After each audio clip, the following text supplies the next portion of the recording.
వాక్యంలోకి వెళ్ళే ముందు ఒక చిన్న మాట ఏంటంటే, ఒక సంఘటన, నిజంగా జరిగిన సంఘటన, దానికి ఒక ప్రశ్న, ఒక సమాధానం కూడా ఏంటంటే, ఆర్ఆర్కే మూర్తి గారు అని చెప్పి ఇక్కడ ఎంతమందికి తెలుసు? చాలామందికి తెలియకపోవచ్చు, చాలా కొద్ది మందికి మాత్రం తెలుసు.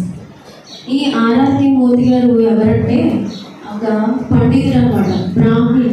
ఆయన గుడిలో పూజలు చేసుకునే వ్యక్తి, పూజారి. ఈ వ్యక్తి ఏం చేశాడంటే, నేను నమ్ముకున్న దేవుడే చాలా గొప్పవాడు, మిగిలిన వాళ్ళందరూ దేవుడు కాదు అని చెప్పి చాలా వ్యతిరేకించిన మనిషి. అలాంటి వ్యక్తి బైబిల్ని తప్పు అని చెప్పి నిరూపించాలని ప్రయత్నం చేస్తూ బైబిల్ చదవడం మొదలుపెట్టారంట. ఎవరు? మూర్తి గారు మొదలుపెట్టి ఆ బైబిల్ చదువుతున్నప్పుడు తానే తెలుసుకుని తనలోన మిస్టేక్స్ అన్నీ కూడా ఆయనకు అర్థమయ్యి దేవుడిని అంగీకరించి యేసే నిజమైన దేవుడు అని ఆయన స్వంత రక్షకునిగా ఆయన అంగీకరించారంట. దేవుని స్తోత్రం. హల్లెలూయా, హల్లెలూయా. ఈయన్ని ఒకరోజు ఒక యవనస్తుడు వచ్చి అడుగుతున్నారంట. ఏమని అంటే, ఆయన చాలా స్పిరిచువల్గా చాలా బలపడి ఉన్నారు, అనేకమైన విషయాలు, సంగతులు అనేక మందికి బోధిస్తూ అనేక ఆత్మను దేవుళ్ళు నడిపిస్తున్న వ్యక్తి. ఇలాంటి వ్యక్తిని ఒక యవనస్తుడు వచ్చి అడుగుతున్నారంట, అయ్యా నువ్వు చాలా మంచిగా ఇలాగ దేవుని సన్నిధిలో ఉంటున్నావు కదా, అనేక మంది మంచి విషయాలు చెప్తున్నావు, అనేక మంది ఆత్మలో నడిపిస్తున్నావు, ఆత్మల్ని రక్షిస్తున్నావు, అనేక మందిని దేవుళ్ళు నడిపిస్తున్నావు, నీ యొక్క స్పిరిచువల్ లైఫ్ ఎంత బాగుంది, అలాగే నీ యొక్క ఫ్యామిలీ పొజిషన్ కూడా చాలా బాగుంది, నీకు ఇంత ఆశీర్వాదం. అతను ముందు చాలా దీనస్థితిలో ఉన్నాడు, తర్వాత చాలా డెవలప్ అయ్యారనమాట. ఆయన ఇంత ఆశీర్వాదానికి కారణం ఏంటంటే మాకు కూడా చెప్పండి అంటే, ఆయన ఒకే ఒక మాట చెప్పారంట. ఏంటంటే, ఏమీ లేదయ్యా నా జీవితంలో ఆశీర్వదింపబడడానికి ఒకటే ఒక సొల్యూషన్ ఉంది, ఏంటంటే అది ప్రార్థన అని చెప్పారంట. నేను నిత్యము కూడా ప్రార్థన చేసుకుంటాను, ప్రార్థనే నన్ను ఈ రీతిగా నడిపిస్తుంది, ఈ యొక్క వృద్ధాప్యంలో కూడా దేవుడు నన్ను ఇంతగా బలంగా వాడుకుంటున్నాడు, ఇన్ని ఆశీర్వాదాలు రావడానికి కూడా కారణం ఈ ప్రార్థనే అని చెప్పి ప్రార్థన గురించి చెప్పాడట. అయితే ఆ యవనస్తులు ప్రార్థన ఒకటేనండి అంటే ప్రార్థన ఒకటే అన్నారు.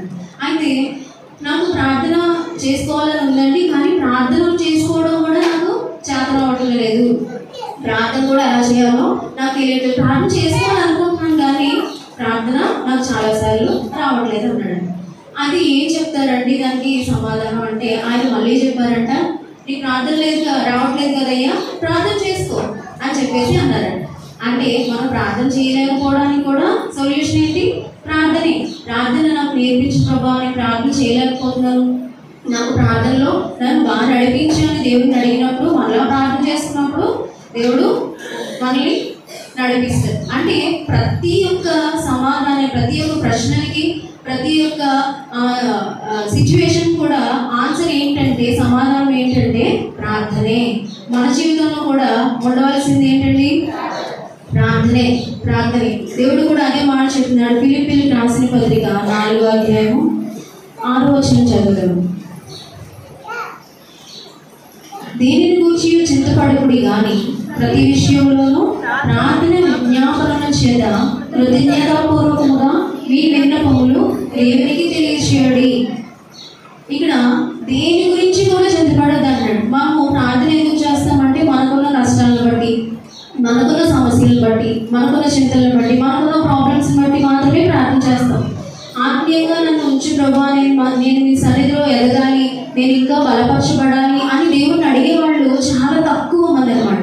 ఈ 100%లో ప్రార్థన చేసే వాళ్ళలో ఒక 1%, 2% మాత్రమే నన్ను స్పిరిచువల్ లైఫ్లో బాగా అభివృద్ధి కలిగించే ప్రభా అని అడిగేవాళ్ళు చాలా తక్కువ మంది ఉంటారు. ఎక్కువ దేనికోసం అడుగుతారంటే, మన యొక్క చింతలు, మన యొక్క బాధలు, ప్రభా నాకు అది చేయి, నాకు ఇది చేయి అని చెప్పి ఎప్పుడూ దేవుణ్ణి అడుగుతూనే ఉంటారు. కానీ కూడా మంచిదే, దేవుని ప్రతి విషయంలో దేవునికి కృతజ్ఞతాపూర్వకంగా దేవుడిని అడగాలి. నా దేవుడు ఏం చెప్తాను, నన్ను అడగండి నేను అన్నీ ఇస్తాను, మీ బాధలు నాకు చెప్పండి, నేను తీరుస్తానని చెప్తాను. దేని గురించి కూడా నువ్వు చింతపడద్దు, బాధపడద్దు, భయపడద్దు. ప్రతి విషయంలో దేవుడు ఏం చేయమని చెప్తున్నారు? ప్రార్థన చేయాలి. ప్రార్థన చేయమని మాత్రం దేవుడు మనకి నేర్పిస్తున్నారు. మనం ప్రార్థించే వాళ్ళలాగా మనం ఉండాలి. మరి ఇక్కడ ఎంతమంది ప్రార్థన చేస్తున్నాము?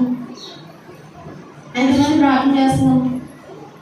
ప్రతి ఒక్క విషయంలో మనకి సక్సెస్ అనేది రావాలంటే, విజయం రావాలంటే, ఆశీర్వాదం రావాలంటే మనలో ఏముండాలండి?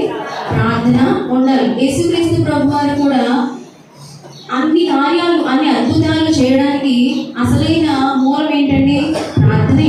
అది ఏ కార్యం చేయాలంటే అనేక మంది రోగులు స్వస్థపరిచారు, ఎంతో మంది చనిపోయిన వాడిని ఆయన లేపారు, ఎన్నో అద్భుతాలు చేశారు, ఎన్నో కార్యాలు కూడా ఆయన ద్వారా జరిగించబడ్డాయి. అనేక మంది స్వస్థత పొందారు, అనేక మంది మారు మనసు పొందారు, అనేక మంది దేవుడిని వెంబడిస్తున్నారు. ఇన్ని కార్యాలు జరగడానికి గల కారణం ఏంటి? ప్రార్థన. ఆయన ఏ పని చేసినా కానీ, ఎక్కడికి వెళ్ళినా కానీ ప్రార్థన మాత్రం ఆయన విడిచిపెట్టలేదు. మనం చూస్తాం మార్క్స్ వార్త 1 లాస్ట్ వచనంలో ఆయన పెద్దలకడే లేచి ప్రార్థన చేశారు. ఇంకా కొన్ని చోట్ల సువార్తలు అన్నింటిలో పెద్దలకడే లేచి ప్రార్థన చేశారు.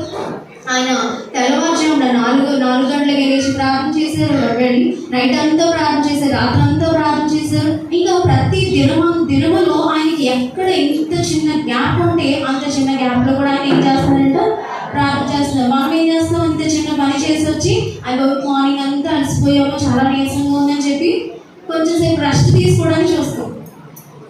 మార్నింగ్ అంతా అలసిపోయామని చెప్పి మొబైల్ చూడడానికి ఎక్కువ సమయం కేటాయిస్తాం. కానీ అయ్యో దేవుడు ఈ రోజంతలో ఇన్ని గంటలు ఇంతవరకు కూడా నేను వర్క్ చేయడానికి దేవుడు నాకు మంచి ఆరోగ్యం ఇచ్చాడు, దేవుడు నన్ను బలపరిచాడు, దేవుడు నన్ను ఈ దినమంతా జ్ఞానంతో నడిపించాడు, ఏసైకి వందనాలు చెప్పాలి, దేవుడిని ప్రార్థన చేయాలి, దేవుని చేత నేను నడిపించబడ్డాను అనే ఆలోచన ఎంతమందికి ఉంటుంది? మనలో ఉంటుందండి? ఉండదు. నేను అలసిపోయి వచ్చాను కదా, కొంతసేపు రిలాక్స్ అవ్వాలి, మొబైల్ చూడాలి, మనం మొబైల్ చూస్తే గంటలు రిలాక్సేషన్ అయిపోతుంది మనం. కానీ ప్రార్థన మాత్రం ఎవరో చెయ్యము. కానీ దేవుడు చెప్తున్నాడు ప్రార్థన చేయండి. అనేక సార్లు దేవుడు ఈ మాటను హెచ్చరిస్తున్నాడు బైబిల్లో. ఎడతెగక ప్రార్థించండి, పట్టుదల కలిగి ప్రార్థించండి, విశ్వాసంతో ప్రార్థించండి, విసుగగా ప్రార్థించండి. ఇలా ఎన్నో మార్లు మనం 40 దినాలు కూడా ఈ ప్రార్థన జరిపించుకున్నాం. ప్రతిసారి ప్రార్థన గురించి మనము నేర్చుకుంటూ ఉంటాము. కానీ చక్కగా ఈ 40 రోజులు మాత్రమే ప్రార్థన చాలా బాగా చేస్తారు. మరి మిగిలిన దినాల్లో కూడా మన జీవితంలో ఏముండాలండి? ప్రార్థన ఉండాలి. అయితే బైబిల్లో ఒక ఇద్దరు గురించి ముగ్గురు గురించి దేవుడు చాలా మంచి రిపోర్ట్ దేవుడు ఇస్తున్నాడు అనమాట. అంటే చాలా మంది గురించి మంచి సాక్షి దేవుడు ఇచ్చాడు. దావీదు గురించి ఏం చెప్పాడు దేవుడు? దావీదు గురించి దేవుడు ఇచ్చిన సాక్ష్యం ఏంటి? ఆయన నా చిత్తానుసారుడు, నా హృదయానుసారుడు, నేను ఏమైతే అనుకున్నానో నా ఇష్టం చొప్పున నా చిత్తం చొప్పున ఆయన నడిపించబడ్డాడు అని చెప్పి దావీదు గురించి దేవుడు మంచి సాక్ష్యం చెప్పాడు. అలాగే ప్రార్థన చేసే వారి కోసం కూడా దేవుడు ఒక మంచి రిపోర్ట్ని దేవుడు ఇచ్చాడు అనమాట. వాళ్ళు ఎవరంటే అపోస్తలుడైన పౌలు గారు కోసం దేవుడు చెప్తున్నాడంట. ఏమని అతను సౌలుగా ఉన్న టైంలో అతన్ని దమస్కు పట్టణంలో ఉన్న ప్రజలందరినీ కూడా హింసించడానికి, చంపేయడానికి వెళుతూ ఉన్న మార్గంలో ఏమైంది? దేవుడు ఆయనకి ప్రత్యక్షమయ్యి దేవుడు చెప్తున్నాడు, ఇదిగో ఆయన దేవుని యొక్క మహిమను చూశారు. చూసిన తర్వాత ఆయన ఎక్కడికి వెళ్ళారు? ఒక ప్రాంతంలోనికి, దమస్కు పట్టణంలోనికి వెళ్ళారు. వెళ్ళిన తర్వాత ఆయన ఏం చేస్తున్నారంట? ఒక్కసారి తీసి చూపిస్తే మీకు ఐడియా వస్తుందేమో. అపోస్తల కార్యాలు 9వ అధ్యాయము 11వ వచనం చదువుతాం.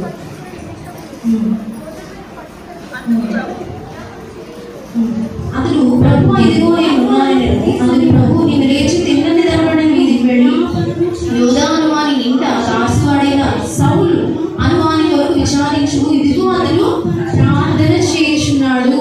అతను ఏం చేస్తున్నాడంటే ప్రార్థన చేస్తున్నాడంట. అతను యాక్చువల్గా కళ్ళు తెరవబడట్లేదు. ఆ కళ్ళ లోపల దేవుని మహిమను చూసిన తర్వాత అతని కళ్ళ నిండా కూడా పొరలు వచ్చేసింది. అయితే అప్పుడే నూతనంగా అతను పౌలు రక్షించబడిన ఈ వ్యక్తి ఏం చేస్తున్నాడంట? అసలు ఈ మాటలు ఎవరికి చెప్తున్నాడంటే దేవుడు అహరోన్ అని ఒక పాస్టర్ గారికి చెప్తున్నారనమాట. నువ్వు వెళ్ళు, అక్కడ ఒక వ్యక్తి పడుకొని ఉన్నాడు, ఆ సౌలు. అతను ఎవరో నీకు తెలుసు. అతను భయపడిపోతున్నాడు. నువ్వు వెళ్ళి ప్రార్థన చేయి అతని కోసం అంటే అతను భయపడుతున్నాడు. ఇదేంటి ప్రభు, క్రైస్తవులు చంపడానికి వచ్చేసాడు కదా, వస్తున్నాడు కదా, నేను ఎలా వెళ్ళాలంటే లేదు, అతను ప్రార్థన చేస్తున్నాడు, నువ్వు వెళ్ళు అని చెప్పి అహరోన్కి దేవుడు చెప్తాడన్నమాట. అయితే అక్కడ సౌలు గారి గురించి ఒక మంచి స్టేట్మెంట్ దేవుడు చెప్తున్నాడు. ఏమని? అతను ప్రార్థన చేయించున్నాడు. అంటే రక్షించబడిన వ్యక్తి, అంటే దేవుడిని తెలుసుకున్న వ్యక్తి అక్కడ ఏం చేస్తున్నాడండి? ప్రార్థన చేస్తున్నాడు. అప్పుడే పుట్టాడు కదా, ఇంకా దేవుని చూసాడంటే దేవుని మహిమ తెలుసుకున్నాడు, దేశ రక్షకుడని నమ్మాడు. నమ్మిన వెంటనే అతనికి ఏం కలిగింది? రక్షణ కలిగింది. రక్షించబడిన ఈ వ్యక్తి వెంటనే ప్రార్థన చేస్తున్నాడు. మరి ఈ యొక్క సంఘంలో అనేక సంవత్సరాలు అయింది నువ్వు బాప్తిసం తీసుకుని, అనేక సంవత్సరాలు అయింది నువ్వు రక్షించబడి, అనేక సంవత్సరాలు అయింది యేసే దేవుడని నేను రక్షకుడిగా అంగీకరిస్తున్నానని చెప్పి నువ్వు ఎలాగ ప్రార్థన చేస్తున్నావు? ప్రార్థించే వ్యక్తిలో నువ్వు ఉన్నావా? ఇక్కడ చాలా మంది రక్షించబడ్డాము అని ఇక్కడ కూర్చున్నాం, కానీ చాలా మందికి ప్రార్థనే రాదు. పాటలు పాడమంటే పాటలు రావండి, కొన్నిసార్లు పాటలు పాడతారు. ప్రార్థన చేయమంటే మాత్రం ప్రార్థన నాకు రాదు అని చెప్తారు. ఏమంటే పుట్టిన పిల్లడికి ఏడుపు ఎవరైనా నేర్పిస్తారా? నేర్పించాలా? ఏడవడం ఎవరైనా నేర్పించాలా? పుట్టిన వెంటనే ఆ పిల్లడు ఏం చేయాలి? ఏడవాలి. ఏడిస్తేనే వాడు బ్రతికినట్టు కదా. ఏడిస్తేనే వాళ్ళు ప్రాణం ఉన్నట్టు, పర్లేదు సేఫ్ బ్రతికాడు అని చెప్పి చెప్తాం. అది పుట్టిన వెంటనే మాట్లాడలేదు, వాడు ఏడవలేదు అనుకోండి, ఏమని చెప్తారు? అది కొంచెం సీరియస్ కండిషన్ కదా. వాడిని ఏదేదో చేస్తారు నర్సులు, ఇలా పాముతారు, వెన్ను అది పాముతారు, మొత్తం వాడిని మొత్తం ఇలా గిచ్చుతారు, అన్నీ చేసి మొత్తానికి వాడిని ఏం తెప్పించాలి? వాళ్ళు ఏడు తెప్పించాలి. అంటే వాడు ఏడ్చాడంటే ఏం జరిగినట్టు? వాడు బ్రతికే ఉన్నాడు. అలాగే రక్షించబడిన నువ్వు యేసుక్రీస్తులో బాప్తిసం పొంది నువ్వు ఏసే బిడ్డగా ఏసే రక్షకునిగా అంగీకరించి నువ్వు రక్షణ పొంది నువ్వు ఏం చేయాలి? ప్రార్థన చేయాలి. ప్రార్థన చేయకపోతే నువ్వు ఇంకా బ్రతికిన వేస్ట్. నువ్వు బ్రతికినట్టు కాదు. ఇక్కడ చాలా మందికి ప్రార్థన రావాలి. ప్రార్థన అంటే ఏమో పెద్ద పెద్ద మాటలు పలకక్కర్లేదండి. ప్రార్థన చేసుకుందాము, ఆరాధన చేసుకుందాం అంటే చాలా మంది కళ్ళు తెరిచి చూసిన వాళ్ళు కూడా ఉంటారు. ప్రార్థన అంటే అలా మౌనంగా అలా ఉండిపోయిన వాళ్ళు కూడా ఉంటారు. ప్రార్థన చేయాలండి. మన దేవుడు ఇచ్చింది ఎందుకు? అని స్తుతించడానికి, మనం ప్రార్థన చేయడానికి. ప్రార్థన మాత్రం ఎవరికి రావడం అంటే అందరినీ నేను ఉద్దేశించి చెప్పలేదు. ప్రార్థించే వ్యక్తులుగా మనము ఉండాలి. ఇంకా ఎన్ని సంవత్సరాలు దేవుడు నీకు అవకాశం ఇస్తాడు? ఇంకా ప్రార్థన రాదని ఎన్నిసార్లు నువ్వు ఒక్కరు చెప్తావు? ప్రార్థించే వాళ్ళగా మనము ఉండాలి. రెండవదిగా అబ్రహామును దేవుడు జ్ఞాపకం చేస్తున్నాడు. అబ్రహాం గురించి కూడా ఇతను ప్రార్థించే వ్యక్తిగా ఉన్నాడని చెప్తున్నాడు బైబిల్లో. ఆదికాండము 20వ అధ్యాయము 7వ వచనం చదువుతాం. కాబట్టి ఆ మనిషిని భార్యను తిరిగి అతనికి అప్పగించుము, అతడు ప్రవక్త, అతడు నీ కొరకు ప్రార్థన చేయును, నీవు బ్రతుకుదు. చాలండి. అక్కడ ఎవరికి ఆ మాట చెప్తున్నాడంటే, అబీమెలెకు అనే రాజు ఎవరు తీసుకెళ్ళిపోయాడంట? శారమ్మ గారిని తీసుకెళ్ళిపోతాడు అనమాట. అంటే చాలా అందంగా ఉందని చెప్పి తీసుకెళ్ళిపోతాడు. తీసుకెళ్ళిపోయిన తర్వాత అక్కడ ఏం జరుగుతుందంటే, ఆ శారమ్మ గారిని రాజుగారు తీసుకొచ్చేసిన విధానాన్ని బట్టి ఆ దేవుడు ఏం చేస్తాడంటే, ఆ అబీమెలెకు యొక్క ఇంటిలో ఉన్న ప్రతి గర్భాన్ని మూసేస్తాడనమాట. పిల్లలు పుట్టకుండా చేసేస్తాడు. కొంచెం శోధన కలిగిస్తాడు. అప్పుడు తర్వాత ఇతనికి నిజం తెలుస్తుంది. ఏమని? ఈ శారా అబ్రహాం యొక్క భార్య అని చెప్పి తెలుస్తుంది. తెలిసిన తర్వాత అప్పుడు అబీమెలెకు రాజు దేవునికి మొరపడతాడు అనమాట. ప్రార్థన చేస్తాడు. వినాలండి, పిల్లలతో ఆడడం కాదు. అయితే అబీమెలెకు దేవునికి మొరపెట్టిన తర్వాత అప్పుడు దేవుడు చెప్తాడు అనమాట, ఇదిగో నువ్వు చేసింది తప్పు కదా అని చెప్పి, ఇదిగో నువ్వు అబ్రహాం దగ్గరికి వెళ్ళు. అబ్రహాము ఒక ప్రవక్త. అబ్రహాము నీ కొరకు ఏం చేస్తాడంట? ప్రార్థన చేస్తాడంటే ప్రార్థించే వ్యక్తిగా ఎవరున్నారు? అబ్రహాం ఉన్నారు. దేవుడు చెప్తున్నాడు అనమాట, ప్రార్థించే వారిలో ఎవరున్నారు? పౌలు ఉన్నారు. ప్రార్థించే వారిలో ఎవరున్నారు? అబ్రహాం ఉన్నారు. మరి నువ్వు ఉన్నావా జాబితాలో? ఆ లిస్టులో నువ్వు ఉన్నావా ప్రార్థించే వ్యక్తిగా? దేవుడు స్పెషల్గా వాళ్ళ కోసం చెప్పినాడు. బయటలో చాలా మంది ప్రార్థన చేశారు కదండి. ప్రార్థన చేశారు. దేవుడు అడిగేవారు, దేవుడు ఇచ్చే వరకు మొరపెడుతూనే ఉన్నారు. దావీదు కుమారుడు నన్ను రక్షించు, నన్ను కరుణించు అని చెప్పి గుడ్డివాడు కేకలు వేస్తూ ప్రార్థన మొరపెడుతూనే ఉన్నాడు. అలాగే కనాను స్త్రీ తన యొక్క కుమార్తె కొరకు అడుగుతూనే ఉంది.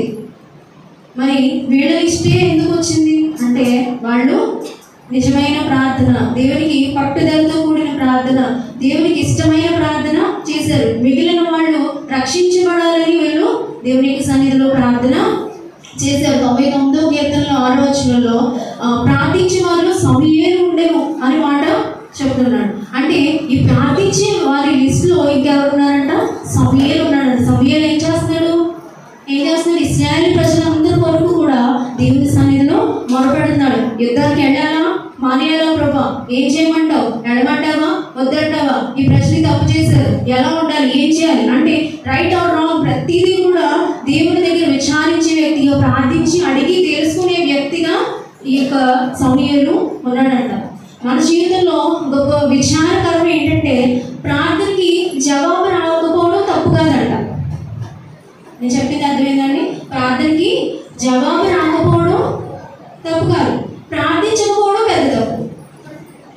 ప్రార్థించకపోవడం పెద్ద తప్పు, అదే మన దురదృష్టం అనమాట. అంటే మనం ప్రార్థన చేస్తే నిజంగానూ ప్రార్థన చేస్తే దేవుడు నీకు తప్పనిసరిగా నీకు ఆన్సర్ ఇస్తాడు, జవాబు ఇస్తాడు, నువ్వు అడిగిన దానికి ప్రతిఫలం ఇస్తాడు. అంటే నువ్వు చేసిన ప్రతి దానికి కూడా దేవుడు కార్యాలు చేయడానికి సిద్ధంగా ఉన్నారు. కానీ నువ్వు ఏం చేయాలి? ప్రార్థన చేయాలి. మరి ప్రార్థిస్తున్నావా? నీ కుటుంబంలో నీ కుటుంబం అంతా ఇక్కడ ఉన్నారా, లేదా ఒక్కొక్కరే ఉన్నారా?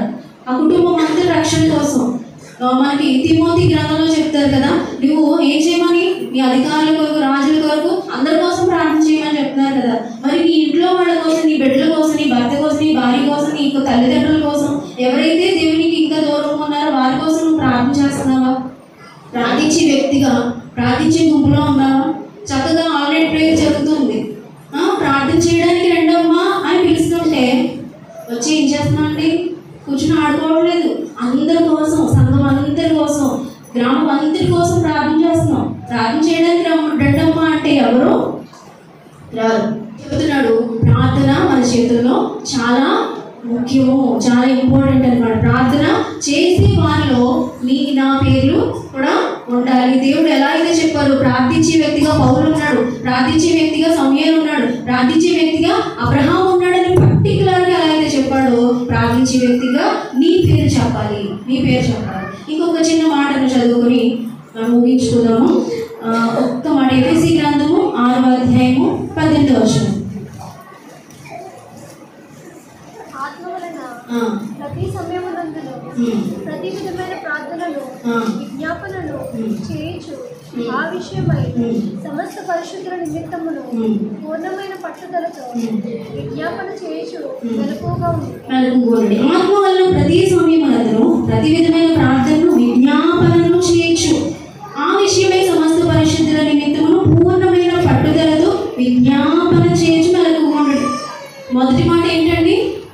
మొదటి మాట ఏం నేర్చుకున్నాము? ప్రార్థన చేయాలి. చెప్తారు అందరూ? ప్రార్థన చేయాలి. ప్రార్థించే వారి లిస్టులో ఎవరుండాలి? పెట్టుకోండి, పేరు పెట్టుకోండి. ప్రార్థించే లిస్టులో షర్మిల నా పేరు ఉండాలి. దేవుని అడగండి, అడగండి. బంగ్లా కావాలి, అది కావాలి, ఇది కావాలని కాదు. ప్రభా నిన్ను ప్రార్థించే వ్యక్తిలో, రోజు ప్రతి క్షణము నీకు దూపం వేసే వ్యక్తిలో నన్ను ఉంచు ప్రభా అని చెప్పి దేవుని అడగాలి. చెప్తాం ఒకసారి. ప్రార్థించే వ్యక్తిలో నీ పేరు పెట్టుకోండి. షర్మిల నేను ఉండాలి చెప్పండి. ఓకే, నెక్స్ట్ సెకండ్ ఏంటంటే మనం ఏం చేయాలంట? ప్రార్థనను విజ్ఞాపనను, ఆల్రెడీ ప్రార్థన గురించి నేర్చుకున్నాం కదా. రెండోది విజ్ఞాపన కూడా చేయమంటారు. విజ్ఞాపన అంటే ఏంటి? ప్రార్థన అంటే ఏంటి? నాకు రెండు మాటలు ఎందుకు చెప్పారు? ప్రార్థన అంటే మన కోసం మనం చేసుకోవడం, అర్థమైందండి? మన కోసం మనం చేసుకోవడం. విజ్ఞాపన అంటే ఇతరుల కోసం ప్రార్థన చేయడం, అర్థమైందా? విజ్ఞాపన అంటే ఇతరుల కోసం కూడా మనం ప్రార్థన చేయాలి. అది భారముతో కూడినది, అది ఒక బాధ్యతతో కూడినది. నెహెమ్యా ప్రార్థన చేశారు. దేనికోసం?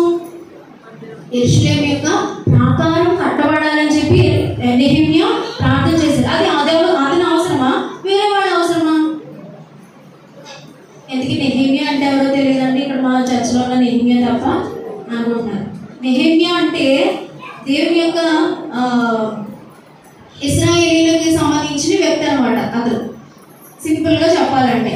అయితే దేవుని యొక్క రాజులు, దావీదు యొక్క ప్రాకారం, దావీదు యొక్క పురాన్ని కొంతమంది అన్యులు ఏం చేస్తారంటే దాన్ని మొత్తం కాల్చేస్తారు. వీళ్ళు ఏం చేయబడతారంటే వేరే దేశానికి బానిసలుగా తీసుకెళ్ళిపోబడతారు.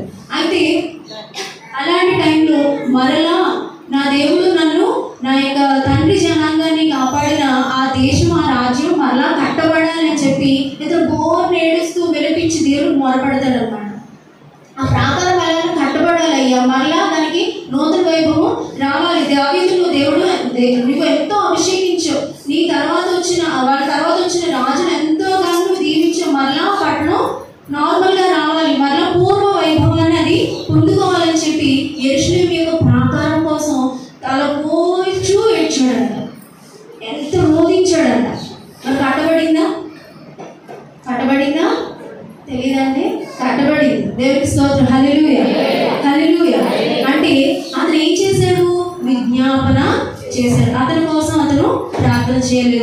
ఇతరులు యెరూషలేము యొక్క క్షేమం కొరకు ప్రార్థన చేశారు. మనకు కూడా చెప్తాడు కదా, యెరూషలేము యొక్క క్షేమం కోసం ప్రార్థన చేయండి, దేవుడు మళ్ళా రాబోతున్నాడు, దానికోసం ప్రార్థన చేయండి, సేవకుల యొక్క క్షేమం కోసం ప్రార్థన చేయండి. మరి ఇతరుల కోసం ప్రార్థన చేయమని చెప్తున్నప్పుడు మరి చేస్తున్నారా? ఎప్పుడు ప్రభా నన్ను దీవించి, నా కుటుంబాన్ని దీవించి, నా పిల్లలు దీవించి, వాడికి అది వాడికి ఇది, ఎప్పుడు ఇదేనా? ఎంతమంది ఇతరుల కోసం మనం ప్రార్థన చేస్తున్నాం? దేవుడు చెప్తున్నాడు ప్రార్థన చేయాలి, విజ్ఞాపన చేయాలి. రెండవదిగా యోబు ఉన్నాడు. యోబు రాసిన గ్రంథము 42వ అధ్యాయము 10వ వచనం. ఈ యోబు ఎవరి కోసం ప్రార్థన చేశాడు? ముందంతా పాపం చాలా బాధపడ్డాడు. 42:10 తీయక్కర్లేదండి, సమయం అవుతుంది కదా, నేను త్వరగా చెప్తాను. యోబు తన స్నేహితుల కోసం ప్రార్థన చేశాడంట. అంటే ముందంతా కూడా పాపం తన బాధ తను చెప్పుకుంటానే ఉన్నాడు. నేను అలా అయ్యాను, నేను ఎలా అయ్యాను, వాడు అన్న పలికిన మాటలను బట్టి వేదన బోధన చెప్తూ ఉన్నాడు. కానీ తర్వాత దేవుడు యోబుని దర్శించి మాట్లాడిన తర్వాత దేవుడు చెప్తున్నాడు అనమాట, ఈ స్నేహితుల కోసం యోబు ప్రార్థన చేస్తాడని చెప్పినప్పుడు యోబు ఏం చేశాడంటే తన స్నేహితులందరి కోసం, అంటే తన స్నేహితులు ఎవరు? ఇప్పుడు వరకు ఎంతమంది అయితే నువ్వు అలా అంటాడు, రఘుబీలు అంటాడు, రని వాళ్ళు ఎలా అయిందిరా, అలా అయిందిరా అని చెప్పి యోగును నిందించిన వాడు, యోగును దూషించిన వాడు, యోగుని చాలా అసహించుకుని పాపం అసలే బాధలో ఉన్నాడు కదండి. ఎంత బాధ, పిల్లలు పోయారు, ఆస్తి పోయింది, ఇంకా ఆరోగ్యం లేదు, అన్నీ పోగొట్టుకున్నాడు. ఒక పక్క ఆ బాధ అయితే ఏదో పుండు మీద కాలు చల్లినట్టు వీళ్ళు వచ్చి ఆ మాటలు ఈ మాటలు మాట్లాడుతున్నారు. కానీ అలాంటి వాళ్ళ కోసం ఏం చేస్తున్నాడంటే యోబు ప్రార్థన చేస్తున్నాడు. మరి ఇలాంటి ప్రార్థన మనం విజ్ఞాపన చేస్తున్నాడు. ఇలాంటి విజ్ఞాపన మనం చేస్తున్నామా? దేవుడు చెప్తున్నాడు ఈ శత్రువులందరినీ ప్రేమించమని దేవుడు చెప్తున్నాడు కదా. మన శత్రువులు మనపై నిందించిన వాళ్ళు, మనల్ని అలా ఇలా అన్న వాళ్ళ కోసం మనం ఎక్కువ ప్రార్థన చేయాలి. మన చుట్టూ ఉన్న నశించిపోతున్న అనేక మంది స్నేహితుల కోసం, అనేక మంది బిడ్డల కోసం, అనేక మంది యవన బిడ్డల కోసం, అనేక మంది చిన్నపిల్లలు పాడైపోతున్నారు. అలాంటి వాళ్ళందరి కోసం మనం ఏం చేయాలండి? విజ్ఞాపన చేయాలి. విజ్ఞాపన అంటే ఏంటి? ఎప్పుడో చెప్పాను ఇతరుల కోసం ప్రార్థన చేయాలి. విజ్ఞాపన అంటే ఇంకొక మాట ఏంటంటే, అంటే ఒక విషయాన్ని ఒకసారి అడిగేసి ప్రభా ఎలా రక్షించు, ఎలా రక్షించు, ఆయన కాపాడు, ఎలా కాపాడు, ఆయన మార్మల్స్ తెచ్చే ప్రభా, మధురాన్ని తీసుకొచ్చే ప్రభా అని చెప్పి ఒకరోజు ప్రార్థన చేసి అడిగాడు. కానీ ఆ వ్యక్తి మారేంత వరకు నువ్వు ఏదైతే ఒకటి పెట్టుకున్నావో, ఒకరు మారాలని, ఒక వ్యక్తి మారాలని ఎవరిలో అయితే నువ్వు ఉద్దేశం కలిగి ఉన్నావో ఆ వ్యక్తి మారేంత వరకు కూడా నువ్వు ఏం చేయాలి? దేవుణ్ణి అడుగుతూనే ఉండాలి. పదే పదే పదే పదే ప్రభా ఆ వ్యక్తిని మార్చు, ఆ వ్యక్తిని దర్శించు అని చెప్పి అడుగుతూనే ఉండాలి. మోనిక అనే వ్యక్తి, ఒక స్త్రీ ఏం చేసిందంటే వాడికి ఒక అబ్బాయి ఉన్నాడంటే యవనస్తుడు ఉంటే, ఆ యవనస్తుని చూసి ఆ యవనస్తుని యొక్క చెడు అలవాటు లక్షణాలను చూసి అందరూ అడుగుతూ ఉండేవారట, నీ కొడుకు ఏంటి, ఎలా ఉన్నాడు, ఎలా తిరుగుతున్నాడు, ఇష్టం వచ్చినట్టు తిరుగుతున్నాడు అని చెప్పి, అలా ఇలా అసలు మారడు మీ కొడుకు, నీకు ఎప్పుడు అంతే, ఆడ అలా అయిపోతాడు అని చెప్పేసి పదే పదే అంటూ ఉండేవారట. అంటూ ఉన్నా కానీ ఈవిడ ప్రార్థన మాత్రం మానలేదంట. ప్రార్థన చేస్తూనే ఉన్నాడు, ప్రార్థన చేస్తున్నది. వాడు అందరికీ ఏం చెప్పేది? నా కొడుకు మారుతాడు, దేవుడు మారుస్తాడు మారుస్తాడు మారుస్తాడు అని చెప్తూనే ఉంది. అలాగా 19 years ప్రార్థన చేస్తూనే ఉందంట. డెఫినెట్గా 19 years చేసిన ప్రార్థనకి దేవుడు జవాబిచ్చి దేవుడు అద్భుతంగా అతన్ని మార్చాడు. దేవుని స్తోత్రం. హల్లెలూయా హల్లెలూయా. అతనే సెయింట్ అగస్టిన్. అగస్టిన్ తెలుసా అండి? ఇతను చాలా అనేక మంది ఆత్మలను రక్షించిన వారిలో ఒకరు. తన తల్లి చేసిన ఆ 19 years చూసిన నిరీక్షణ, అతని తల్లి చేసిన విజ్ఞాపన ప్రార్థన దేవుడు విని అతన్ని దేవుడు మార్చాడు. అలా మరి అలాంటి నిరీక్షణ, అలాంటి ప్రార్థన, అలాంటి పట్టుదల కలిగిన ప్రార్థన నీలో ఉందా? మనం చేస్తున్నామా? మన చుట్టూ ఎంతోమంది చెడిపోతున్నారు. మన ఊర్లోనే ఎంతోమంది పిల్లలు చెడిపోతూ ఉన్నారు, మరి కళ్ళ ముందే నాశనం అయిపోతున్నారు. అలాంటి వ్యక్తుల కోసం నువ్వు ప్రార్థన చేస్తున్నావు, విజ్ఞాపన చేస్తున్నావు, ప్రభువాన్ని బాగు చేయి అని చెప్పి. లేదా మీ ఇంట్లోనే ఉంటారు, ఎవరో తాగుబోతులు, దేవుని మందిరానికి రాకుండా అని చెప్పినా కానీ వినలేని వాళ్ళు ఎవరో ఒకరు ఉంటారు. వాళ్ళ కోసం విజ్ఞాపన చేస్తున్నావు, ప్రభువాన్ని మార్చు, మందిరాన్ని తీసుకురయ్యా, నువ్వు బ్రతిమలాడుతున్నావు దేవుని సన్నిధిలో. మనము విజ్ఞాపన చేయాలి. మోషే ఇశ్రాయేలు అందరి కోసం చేశాడు ప్రార్థన. ఏమని? వాళ్ళందరూ కూడా తిరుగుబడి దేవుణ్ణి చాలా 10 మార్లు పరిశోధించారట. ఆ నిర్గమకాండ చదువుతున్నప్పుడు చాలా భయం వేసింది అనమాట. దేవుని మహిమను చూశారు, దేవుడిని అక్కడ ప్రత్యక్షంగా చూస్తున్నారు, అయినా కానీ దేవుని మీద వాళ్ళు ఏం చేస్తున్నారు? సంఖ్యాకాండంలో చూసినప్పుడు తిరుగుబడుతున్నారంట, చాలా దోషులకరమైన మాట్లాడ సడుగుళ్ళంట. అయ్యి బాబోయ్, నిజంగా మనుషులా కదా అని అనిపించింది అనమాట. అలాంటి పరిస్థితిలో ఉన్నప్పుడు దేవుడికి చాలా కోపం వచ్చింది. మోషే నేను అస్సలు వెళ్ళి నేను సహించలేని వెళ్ళి నాశనం చేసేస్తానంటే మోషే ఏమన్నాడు? మోషే ఏమన్నాడండి తెలుసా మీకు? ఏమన్నాడు? బాబు అస్సలు అలా వద్దు, అలా చేయకు, నువ్వు ఐగుప్తు నుండి ఆ ప్రజల్ని నువ్వు తీసుకొచ్చు, ఎన్నో కార్యాలు చేసావు, నువ్వు కనుక ఇక్కడ చంపేస్తే ఏమవుతుంది? నీకున్న గొప్ప నామము చాలా అవమానాలు పాలవుతుంది. నువ్వెంత మాత్రమో అలా చేయొద్దు, కావాలంటే నా పేరుని నీ జీవగ్రంథం నుంచి తీసి అని చెప్పి ఇశ్రాయేలు పక్షంగా ఇతను విజ్ఞాపన చేశాడు. మొట్టమొదటి విజ్ఞాపన చేసిన వాళ్ళు నెహెమ్యా విజ్ఞాపన చేశాడు యెరూషలేము యొక్క క్షేమం కొరకు. నెక్స్ట్ యోబు తన స్నేహితుల యొక్క తన స్నేహితుల కొరకు ప్రార్థన చేశాడు. అతనికి ఏమొచ్చింది ప్రతిఫలం? తన క్షేమ స్థితి మరలా దేవుడు దయచేశాడు. మూడవదిగా మోషే ఇశ్రాయేలు కొరకు ప్రార్థన చేశాడు. దేవుడు మోషేకి ఇచ్చిన గొప్పదనం ఇంకెవరికి కూడా లేదు. నా ఇల్లు అంతటిలో కూడా నమ్మకమైన వాడు అని చెప్పి దేవుడు అతన్ని ఒక మంచి స్థానంలో దేవుడు అతన్ని ఉంచాడు. తన యొక్క జీవ గ్రంథంలో అతని పేరుని లిఖించాడంట. నాలుగవదిగా అబ్రహాము విజ్ఞాపన చేశాడు సొదొమ గొమొర్రా యొక్క ప్రాంతం కొరకు. దేవుడు చెప్పాడు, ఇదిగో ప్రాంతం నశింపజేయడానికి వెళ్తున్నానంటే అతను ఏం చెప్పాడు? బాబు నేను బూడిదై ఉండి మాట్లాడుతున్నాను, ఒకవేళ అందులో 100 మంది ఉంటే రక్షిస్తావా? ఓకే, రక్షిస్తా. అందులో ఒకవేళ 10 తగ్గింది, 90 మంది ఉంటే రక్షిస్తావా? రక్షిస్తా. 50 మంది ఉంటే రక్షిస్తావా? ఏం చేస్తాడంట? బతిమాలుతున్నాడంట. నువ్వు కనికరం చూపించు. 10 మంది ఉంటే రక్షిస్తావా?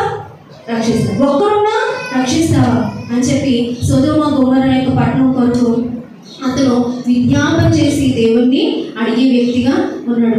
మనం కూడా నశించిపోతున్న మన చుట్టూ ఉన్న మన యొక్క ఇళ్లలో ఉన్న మన యొక్క పేరెంట్స్ కావచ్చు, మన యొక్క సహోదరులు కావచ్చు, మనకి తెలిసిన వాళ్ళు కావచ్చు, మన స్నేహితులు కావచ్చు, మన ఇరుగు పొరుగు వాళ్ళు కావచ్చు, ఎవరైనా కానీ దేవుణ్ణి ఎదుగుకుండా దేవుని తెలుసుకోకుండా అజ్ఞాన స్థితిలో ఉన్న వారందరి కోసం మనం ఏం చేయాలండి? ప్రార్థన పట్టుదల కలిగి ప్రార్థన చేయాలి. యాకోబు మగసిరి గలవాడే దేవుడు ఏం చేశాడు? దేవునితో పోరాడాడు.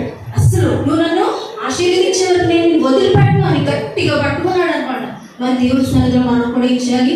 ప్రభా, ఆ వ్యక్తిని నువ్వు రక్షించు, నన్ను ఆత్మల్ని సంపాదించే వ్యక్తిగా నన్ను మార్చు అని మన కొరకు ప్రార్థన చేసుకోవాలి. అలాగే నశించిపోతున్న జనాభా కొరకు కూడా మనం దేవుడి సన్నిధిలో పలుమార్లు పదే విజ్ఞాపన చేయాలి. ఇలాగా చేసేవాళ్ళగా ప్రార్థించే లిస్టులో, విజ్ఞాపన చేసే లిస్టులో మనం అందరము ముందుగా దేవుడి మాటలు మనం వెనుకలు దీవించాలి.